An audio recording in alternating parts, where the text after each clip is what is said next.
sa bawat taong makita namin, bata, matanda, lalaki o babae, kung alam ba nila ang kahulugan ng salitang friend zone.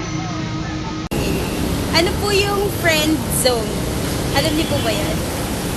Hindi. Kapag narinig niyo po friends ang salita, tas zone, wala po talaga. Zone. Wala. Kapag narinig niyo po friend, tapos zone, wala po kayo talaga idea.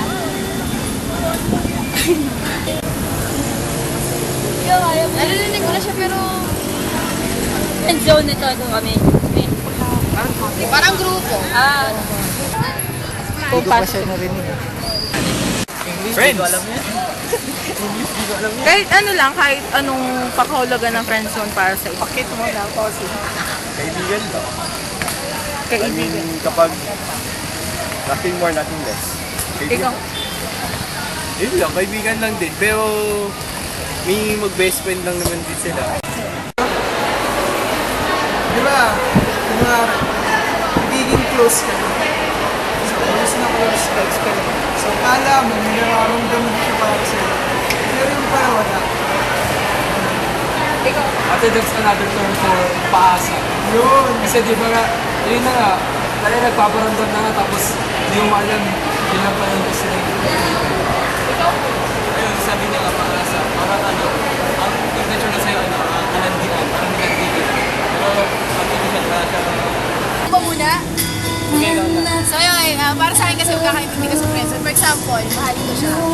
Tapos hindi niya ako mahal. Kasi nga, parang kinaklaro niya sa akin, nasasabihin niya sa akin na, o sige, magkaibigan na tayo, hanggang dito na lang yung relasyon natin dalawa kasi ayoko para sa akin. Parang nakakaroon.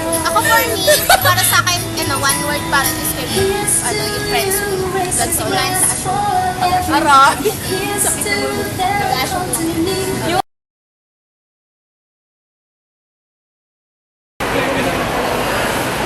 So, may experience na ba kayo sa friend zone? Kasi nag-aamis sa akin. Ikaw? Ikaw? Na-friend zone ka na ba or na-friend zone? Experience niyo na bang mag-friend zone or na-friend zone na? hindi pa eh. Ako, ang gwapo, grabe. Ikaw, kuya? Ako, oo. Ako naman oo, mga 2 times. Ay, pa lang. First, sa'yo. Ikaw yung nag-busted, ikaw yung na-busted. Hindi nyo na naman ganun Ikaw yung na-friend zone, ikaw yung na-friend zone. Ako yung na-friend.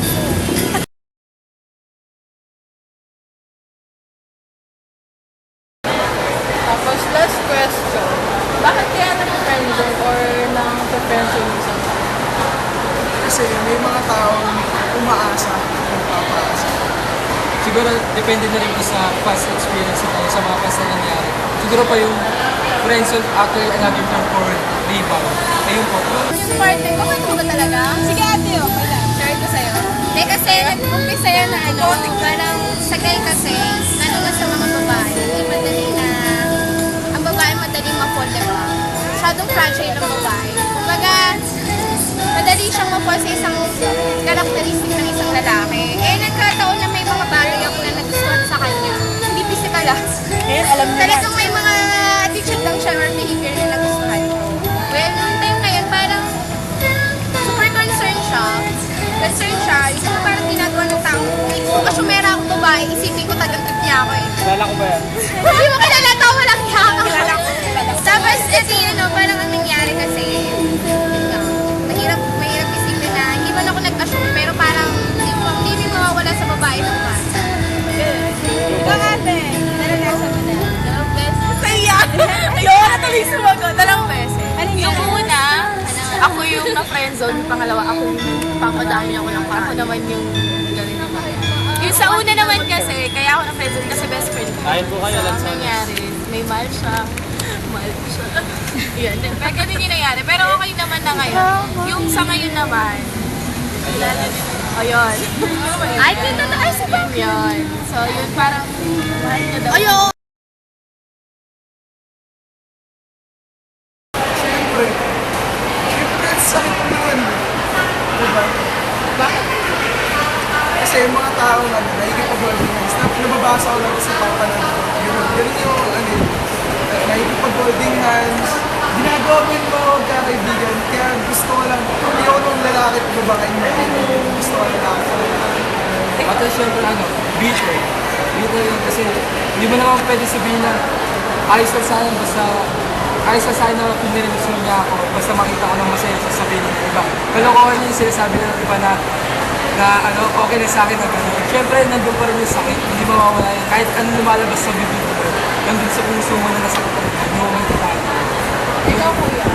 Ako naman po, sa'yo naman, hindi mo rin masisisi yung friends mo. Kasi may kasalanan ka rin doon. Siyempre, kung alam mo na yung ilanat may pagkaibigan ka sa isang tao, dapat malinaw. Kasi kung hindi malinaw yun, siyempre may risk yun, di ba? Kaya, kasalanan mo rin yun. So, ayun. Next naman, ano kaya magiging epekto nun sa inyo, kaya sa kanya, o kaya sa friendship? Siyempre po, pag-iiwasan niyo sila, parang hindi na sila magkakilala. Ano po, yun nga po, hindi magkakilala, stranger. Sino ka, ano ka ba, parang gano'n, parang lahat ng pinagsamahan yung tinapin. Naman, kung kapindagdag ka naman, hindi pa naman maging magkaibigan. Pero pa naman tayong chance na maging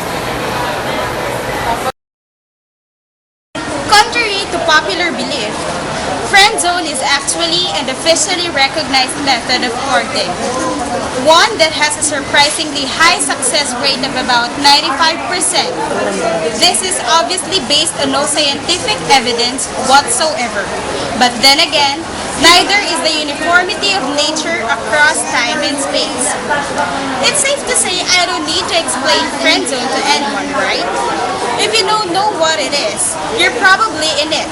So without further ado, as a resident relationship economist for the day, allow me to present the stages of the stage 1. This is the stage you declare your undying love for her and she doesn't reciprocate. It's typically characterized by an exchange of this nature.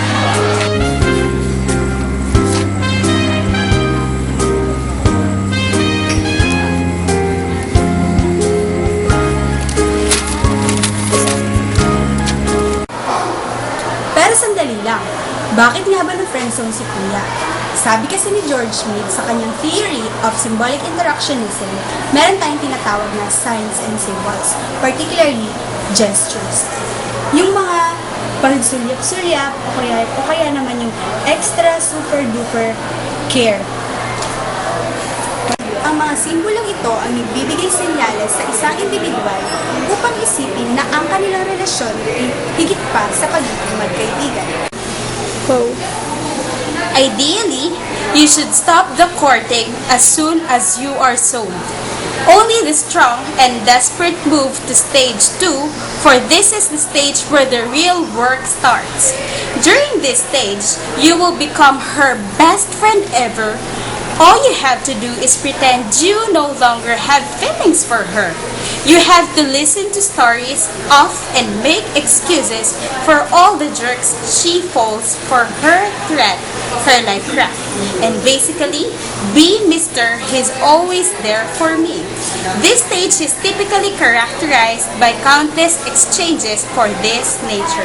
Kaibigan lang pala, kaibigan lang pala, nabawi ang aking pananamba, aking nadarama, ngayon'y pag-asa na, pagkat siya ay kaibigan lang pala.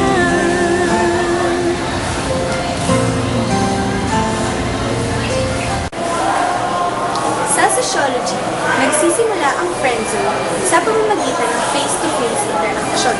Ang face-to-face interaction ay ang pakikisalamuhan sa iba't ibang uri ng tao, araw-araw. Ito ay nakapaloob sa microsociology o ang pag-aaral sa iba't ibang uri ng mga individual na nasa loob ng kanilang maliliit na mga grupo. Kadalasan, ginagamit natin ang face saving upang hindi tayo makapanakit ng ibang tao. Alam mo ba kung ano yung face saving? Hindi eh. Ang face saving ay ang magalang na pamamaraan ng pagbawasan. In short, friendzone! May mga epekto ang friendzone. At isa na rito ang pagkasira ng maraming pagkakaibigan.